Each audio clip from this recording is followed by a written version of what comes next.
আজকের বিশেষ আকর্ষণ সেটি হচ্ছে ভারত মাতার বন্দনা। আজকে একটি নৃত্যনাট্য আমরা দেখে নিব, মানে যেখানে নাটকের মাঝখানে নাচও থাকবে এবং খুব আনন্দপূর্বক হতে চলেছে।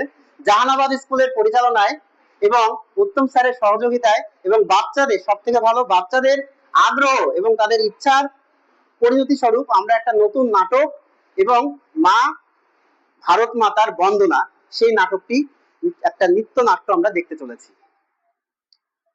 আমরা স্যার যেটা বললেন যে ভারতবর্ষে ইংরেজরা আমাদের ভারতবর্ষে এসেছিলেন কিসের লোভে?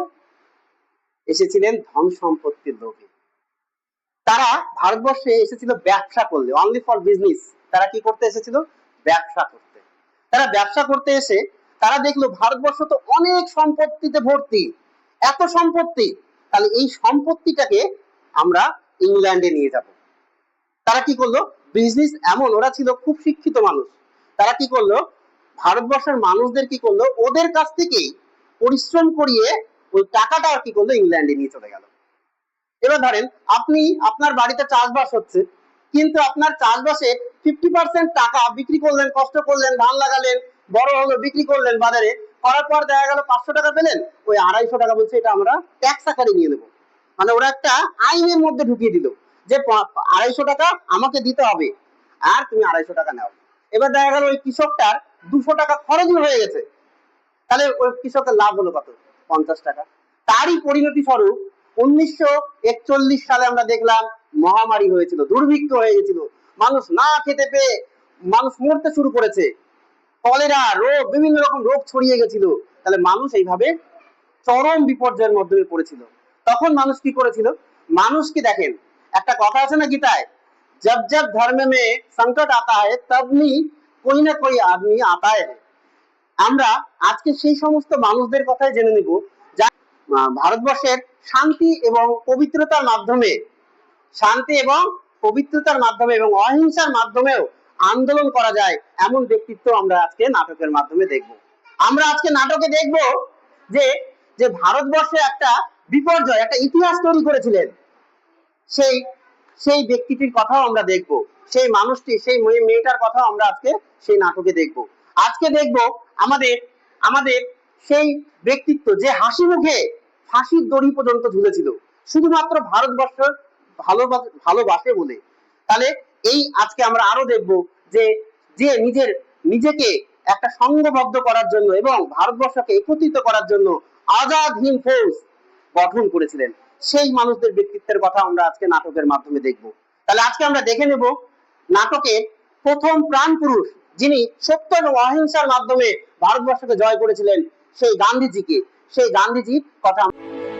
खुद वो बदलाव बनिए जो आप दुनिया में देखना चाहते हैं।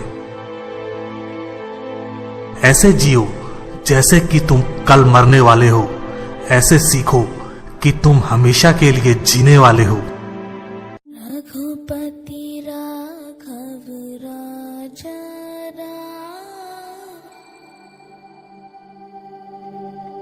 पतित पावन सीताराम।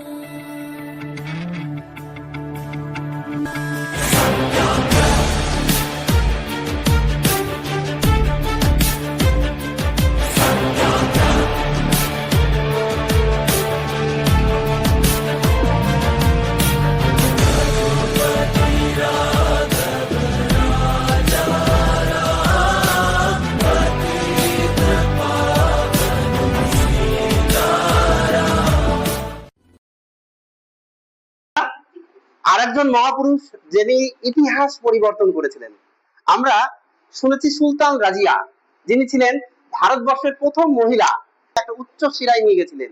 আজকে ঠিক ওরকমই একজন ব্যক্তিত্ব, যিনি ঝাঁসির রানী লক্ষ্মীবাই, ওনার আমরা ব্যক্তিত্ব আজকে দেখে নেব।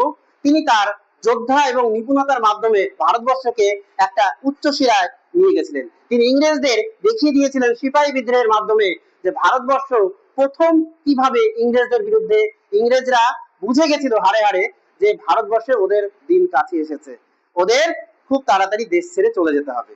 তারই আমরা যুদ্ধের কিছু ক্ষেত্র এবং রানী লক্ষ্মীবাইয়ের অবদানের কিছু যুদ্ধ ক্ষেত্র আমরা এই নাটকের মাধ্যমে দেখে নেব। सिंहासन हिल उठे राजवंशों ने भृकुटी तानी थी। बूढ़े भारत में भी आई फिर से नई जवानी थी।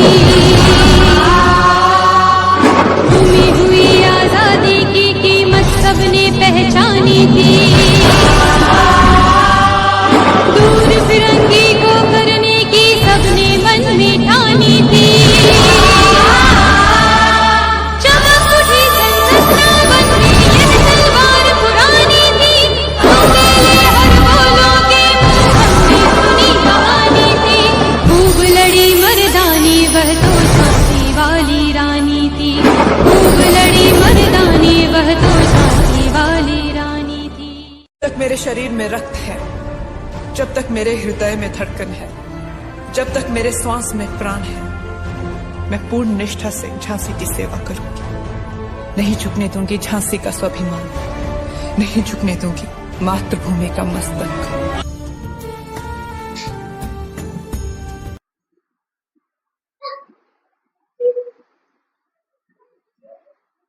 ঝাঁসির রানী লক্ষ্মীবাইকে কি করা হলো? প্রতারক ভাবে মারা হলো। ওকে ওই কিন্তু শুয়ে এসে ওর হাতে কিন্তু বন্দুক ছিল, সেই বন্দুক দিয়ে কিন্তু ঝাঁসির রানীকে মেরে ফেলা হয়েছিল এবং এইভাবে কিন্তু পুরো ঝাঁসিটাকে ইংরেজরা দখল করে নিয়েছিল।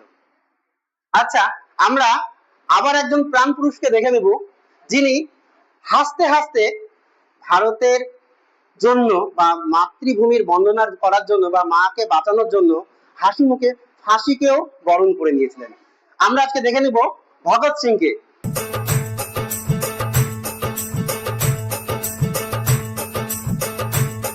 मेरा रंग दे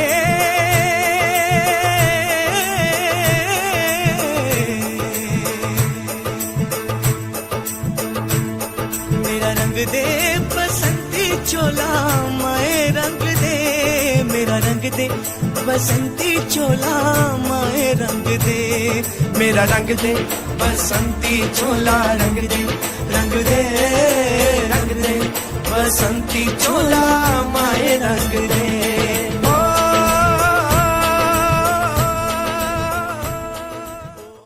सरफरोशी की तमन्ना अब हमारे दिल में है, देखना है जोर कितना बाजुए का दिल में है। আর একজন ব্যক্তিত্বকে দেখে নিব, যিনি ভারতবর্ষকে একটা অন্য দিশা দিয়েছিল। গান্ধীজি কি করেছিলেন? গান্ধীজি তিনি অনুনয় বিনয়ের মাধ্যমে ইংরেজদের কাছে নিজের পক্ষপাতিত্ব দেখিয়েছিলেন। তিনি বলেছিলেন অহিংসার মাধ্যমে ভারতবর্ষকে স্বাধীনতা এনে দেব। কিন্তু বাস্তবে কি অনুনয় বিনয়ের মাধ্যমে শত্রুপক্ষকে কি পরাজয় করা যায়? কখনোই যায় না। তিনি বুঝে গেছিলেন এমন একজন ব্যক্তিত্ব, যিনি কখনোই ভারতবর্ষ থেকে ইংরেজদের তাড়ানোর জন্য তিনি কখনোই অনুনয় বিনয়ের পথ অবলম্বন করেননি। তিনি ভারতবর্ষকে দেখিয়ে দিয়েছিলেন যে কিভাবে ভারতকে একত্রিত হতে হয়। তার জন্য তিনি ফরওয়ার্ড ব্লক গঠন করেছিলেন। সেই ফরওয়ার্ড ব্লকে তিনি সেনাবাহিনী তৈরি করেছিলেন এবং ইংরেজদের মতোই এবং ইংরেজদের থেকে ভালো রণকৌশল নিয়ে তিনি জাপানে গিয়েছিলেন। সেখান থেকে তিনি আধুনিক অস্ত্র এনেছিলেন, যে কিভাবে ইংরেজদের তো হাতে বন্দুক রয়েছে, কামান রয়েছে, তাহলে ওদের সঙ্গে যুদ্ধ করতে গেলে কি করতে হবে? নিজেদেরকেও শক্তিশালী করতে হবে। তাহলে এই শক্তিশালী করার জন্য তারা কি করেছিলেন? ভারতবর্ষকে তিনি একত্রিত করেছিলেন। তিনি ফরওয়ার্ড ব্লক গঠন করেছিলেন এবং সেই এমন একজন ব্যক্তিত্বকে আমরা দেখে নিব, যা ভারতবর্ষের ভিতকে শক্ত এবং ইংরেজদের যে সোপান সেটি ধ্বংস করে দিয়েছিলেন। এমন এক ব্যক্তিত্ব, সেই নেতাজি সুভাষচন্দ্র বসুকে আমরা দেখে নেব।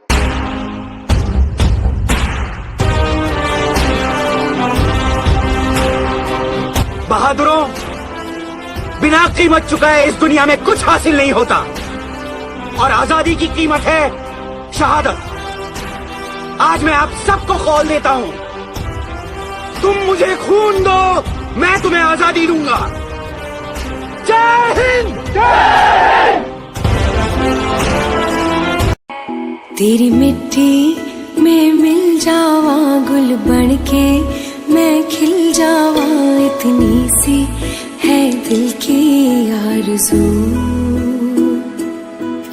तेरी नदियों में बह जावा, तेरे खेतों में लहरावा इतनी सी है दिल की आरज़ू।